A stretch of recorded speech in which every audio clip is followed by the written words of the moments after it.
morning guys, welcome back to the channel. If you're watching this video, the latest Boston drop is now live, so we came out with 5 new shirts, 5 new designs, 3 new tank tops, and a pair of shorts as well. Right now, go down in the description box below, first link below, www.boston.com. Enjoy your shopping spree. Okay, let's go work on Evos. Goodbye.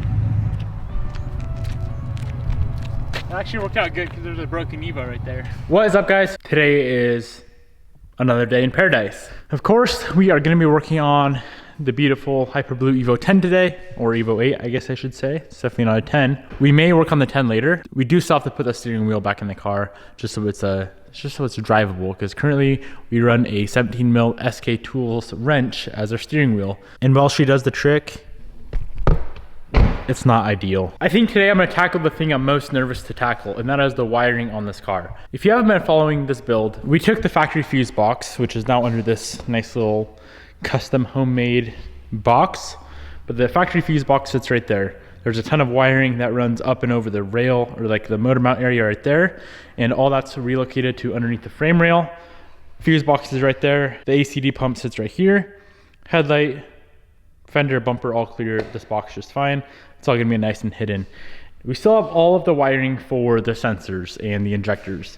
So let's see, we have the cam sensor, crank sensor, we have the injectors, idle air control valve, the TPS, the 4-bar Omni map sensor, and then we have the separate harness, which I believe, let's see, yeah, this harness right here, this guy is for the starter, which would be this section right here that goes to the starter, and then this guy over here runs down to the alternator. So that bolts up to the alternator. This one goes to the alternator as well. This one goes, I don't remember. Yeah, we'll figure that out later. This harness is super easy. There's not gonna be a lot of like relocating and tucking with that guy, but this one here is what I'm worried about, because this stuff runs everywhere and is not very attractive looking when she's routed in a factory spot. So I want the bay to look as close to this as possible, like minimal wiring everywhere.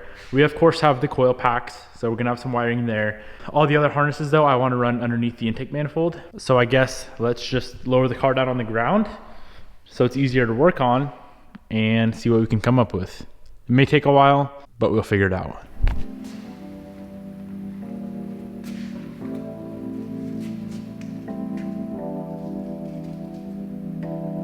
Let's go ahead and deal with the easy one first. So the starter / alternator harness, let's get that guy situated exactly where we want it.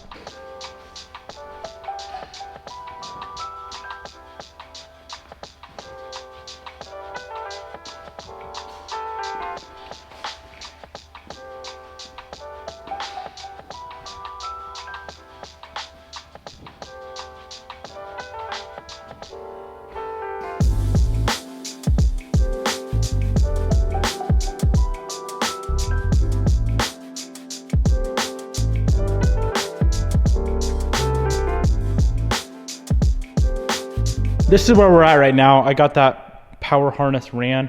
So we have these two here, which go to power. Our power distribution block is gonna sit right up in this area here. So those two are gonna go to that. We do have this right here, which is a ground. We'll find a nice hidden place to ground that guy. Ground right there, down to the starter, and then the harnesses ran down to the alternator. I haven't bolted it on yet, but that's all ran. This here is the harness that is gonna be the tricky guy. So we might as well go ahead and install our coil system that we're gonna be running and our injectors so we can get everything routed exactly how it should be. But yeah, this one's gonna take a minute. So let's grab the coil system first. I'm excited to show you guys that we will be running the one and only JDC Show Series coil unplugged setup. Nice blue titanium hardware. Let's slap this guy on and see how she's gonna look. Icing on the cake. So with this, it's super nice because this is the Show Series. So this wire right here is extended to run all the way underneath the intake manifold. Factory, it would come out right here, kind of go over the valve cover. Not a very clean look. So I'm excited to have this. It's gonna make life a whole lot easier while trying to keep this bay nice and clean. And not to mention, we will never have any sort of spark blowout issues with this setup. So there's that. I'll have that link down below along with my discount code if you guys want to save 10% over at JDC. They have way more than just this. I would highly recommend going and checking out their site. Link down below. And as far as injectors, I kind of forgot what we ordered. Pretty sure they're FICs. Yep, FICs. 1200s. I'm not really sure if I've discussed this or not, but we do only plan on running pump gas in this car for now. As of like 2 days ago, there may, let me put the camera down and have a little talk. So we used to get our E85, we'd have to buy it by the barrel here in Spokane, Washington, or the general Spokane area. There's not a single gas station that carries E85 to where you can just roll up to the gas station, pump it into your car. They don't have that. So we would order it by the barrel. It's kind of a pain. And unfortunately, from what I understand, it sounds like the place that produced the E85 that we were buying, something happened with their facility to where it burned down to the ground, which is freaking insane. But as of like 2 days ago, someone in Spokane area is apparently building a gas station, a new gas station, and they're having E85 pumps. So if that's the case, later on down the road, if we want to run E85 on this car, we're gonna have to step it up from the 1200s to probably a set of like 2000 cc injectors, kind of like what we have on the 10. And then we're going to be running a single Walbro 450. If we go E85 in the future, we're going to have to jump that up to probably a dual 450 setup, or maybe a single 525 might do the trick, but it's never good to run out of fuel. So yep, for now, the FIC 1200s will be plenty for just pump 92 or 93 octane.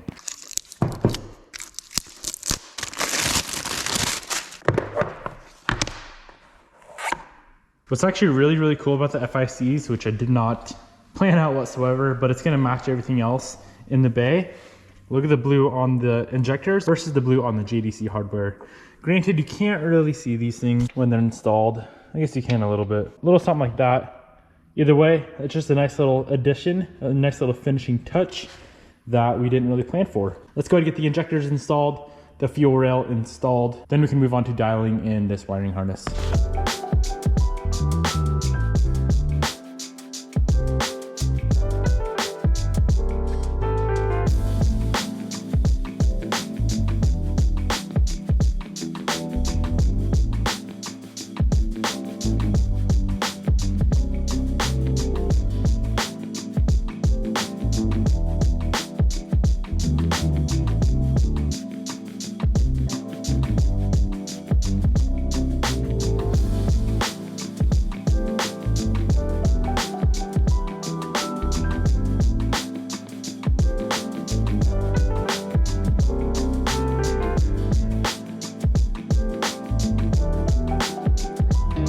We first started out trying to not undo the harness at all, just route it nicely, and this is where we ended up.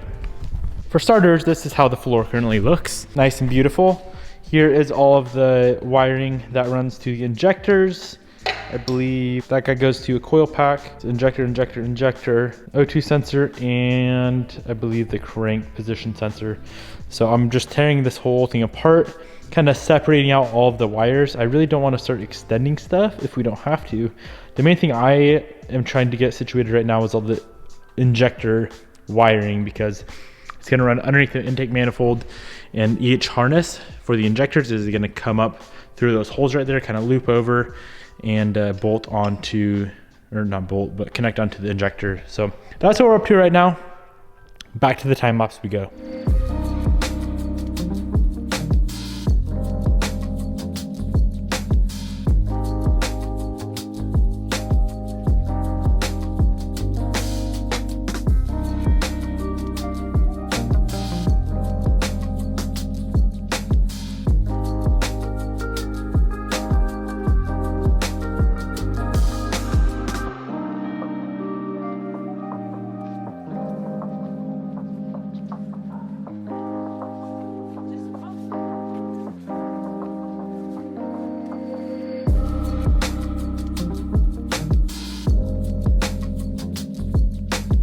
Everything's pretty much separated out. I'm covering all of the wires with this nice little loom, so it's not exposed and weird looking.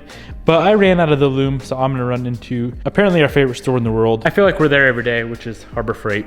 Grab some new loom, come back, and we should be able to finish up this harness. And then after that, we have this little plate that we made. This is where our Evo 10 fusible link is gonna sit. So this guy kind of covers that motor mount, and it sits like that, which looks nice and clean. And then the fusible link is gonna sit right here. Main power wire runs from there all the way to the trunk. And then all of the harnesses will bolt onto that fusible link. So it should be a nice, clean, simple setup when we're all finished up, which I'm super excited for. I've always wanted to do a wire tuck, and I know this isn't like an actual true wire tuck. This is like, I would consider this like a half tuck with a moved fuse box, but all said and done, man, this thing's gonna look good.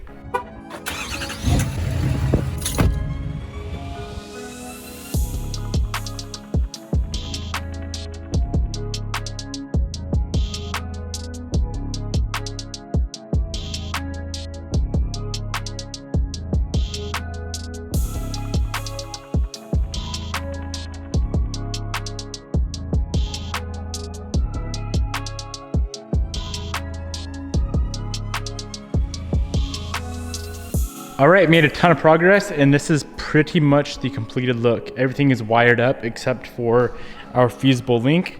So there are, let's see, there's more than that, 3 wires that need to connect to our fusible link box. There may be one more. And then of course the main power wire that runs to the battery. So we got to get that situated. That's all nice and easy.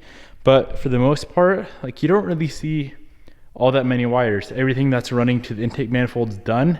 So all we have is the map sensor, the 4 injectors right there, TPS, idle air control valve. And then one thing that's really gonna kind of messy up, I guess you could say, the engine bay is the throttle cable. So I'm not too excited to get that thing installed, but there'll be a way to get it on without it cluttering up the bay. We do need to powder coat the fuel rail or Cerakote it or something. I sandblasted it and I didn't do any sort of coating on it. Pretty sure a black rail will look the best on here, so we can do that at a different date. But for now, I'm gonna get this thing up in the air. There's some wiring underneath that we need to get tucked away. Crank sensor wire, we're gonna run underneath the car, so I need to get that situated. Really, the only other thing is the front O2 sensor, so we can get that on whenever we get the manifold on.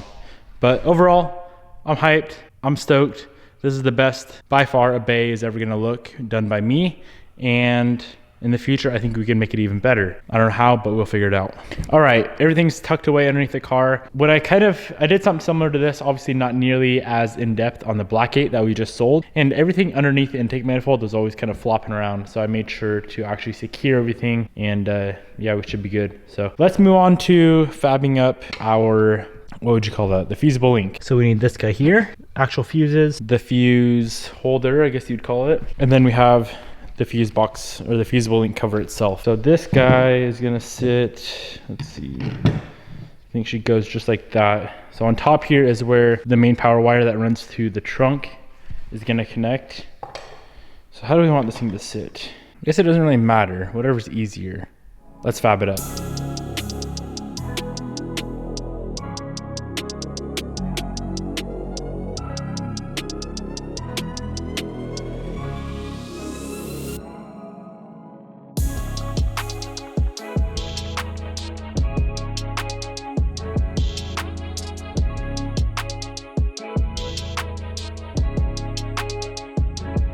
Okay, well, I got carried away again and kind of lost track of time. But basically what we just did is we took the entire harness that runs to the starter. So there were, I think, 3 total wires in there, and we completely relocated everything. So the main wire is the power wire. It runs directly from the starter up to the fusible link. Factory, it would run up by the tranny, go across the top of the tranny, and then bolt to the fusible link. We completely separated the harness. So now the main power wire is gonna run on the, like, pretty much the front side of the tranny up through this motor mount. So essentially under this plate, that plate's gonna cover all that good stuff. So that'll be hidden, and then bolt to the fusible link on the back side. And then there is the trigger wire, or the ignition switch to wire, I guess you'd call it. It's just a little, probably a 14 gauge wire. That now runs underneath the car up in between the transfer and the engine. And then it connects to this plug-in right there. And then we have one more wire, which is the ground wire, which originally that would bolt to right there on the transmission, and then that would run up to ground on the car somewhere. So we're gonna completely relocate that somewhere else. Nice, hidden, out of the way. We can take care of that later. So basically all we're gonna have is that small power wire, this one coming from behind, that one coming from behind, and that one coming from behind. So the only wire we should really see is that wire, and then the transmission wires right there. And then the shifter cables, obviously we're gonna see those. Overall, this is gonna be insane. I'm stoked. I'm freaking happy. I'm stoked. I'm gonna keep moving, try and get more done, but we do have a photo shoot tonight for tomorrow's launch, which is already live if you're watching this video. Probably another 30 minutes, we should be able to get a little bit more progress done. Then I'll probably try to come back here tomorrow and get the rest of it knocked out, finished up.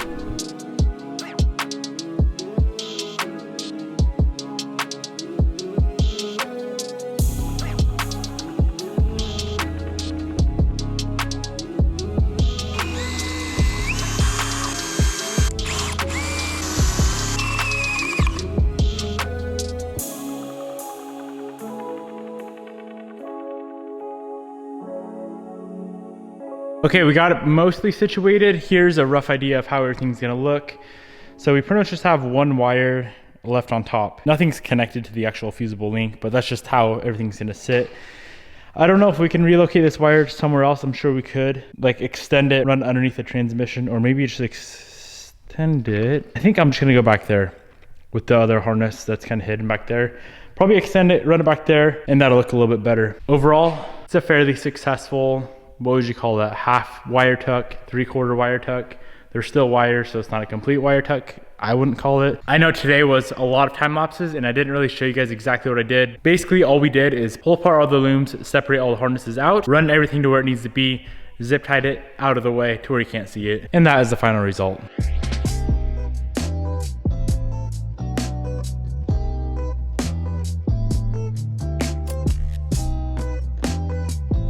That was a very, very short day in the shop. I probably spent 4 to 5 hours on that harness, but we have to go shoot for tomorrow's drop. So Bobby's gonna drive the STI, it's all nice and clean. I'm gonna pull out the M3. Jared's gonna come over and we're gonna take some bangers.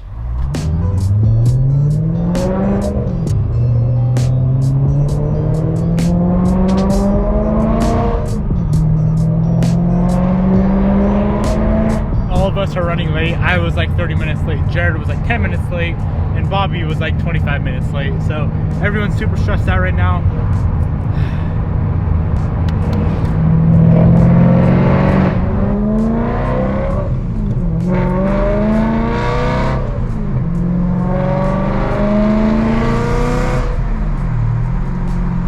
All right, boys, we got the M3 out. It's a little bit dirty. This thing has not been washed since we did the last detail on it, like the full buff and ceramic coat and all that good stuff. But it's been in the garage, so it's pretty clean. And then I'm not sure where Bob's at, but Bob's supposed to be here with their STI for this little sunset Vossen shoot. But we got Jared out here, nice clean Evo. How stressed are you? Dude, always last minute, last second, not even last minute. At least you're a little bit not quite as late as me. No, we're good. I was a little early for once. I was late, but earlier than you. Yeah. Hello, baby. How stressed out are you? I'm not stressed. I'm just pissed I had to cut my workout. And like, I literally walked in 5 minutes, getting a good old pump in, and then all of a sudden. Well, you remember this, or yesterday when I said we're shooting at 6:30?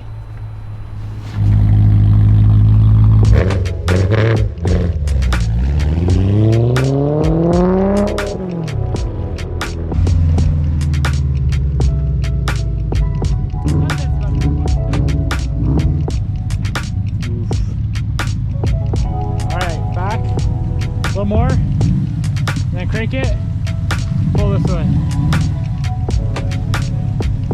Do you want them like side by side, or do you want staggered?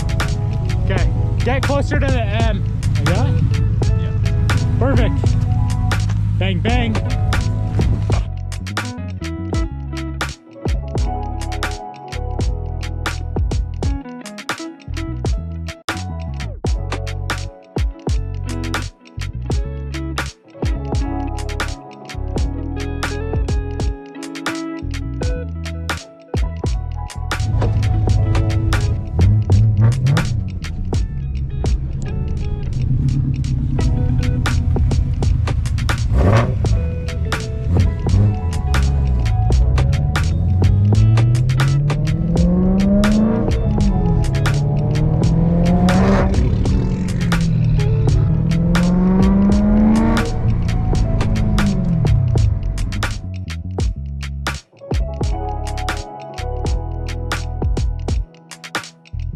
Squad. Also different. So beautiful. Elegant. Fancy. Red, white, and blue. Well, yeah, actually. America. This is the definition of America right here. What are you stocking up on? I'm making pizza tonight. Oh, you are? Yeah, but look at what kind of sausage I'm using. Regular. It's not turkey. Because they don't have turkey. It's okay. It'll be alright. You guys come to expose me? Yes. Where's your mask at? What? What do you say? Some Budweiser? No, you. If we had a choice between Blue Moon and Corona, I'd probably say Blue Moon. Wouldn't you say? I would say. It's a safe option. Blue Moon's always the good. Just a nice smooth beer to go with. Or if you really want to get in the summer vibes, bro. Summer shandy. Never had it. That's just so good. You want to trade? Are you following me? Would you like to trade whips for the night? Honestly, I just want to get home so I can go potty.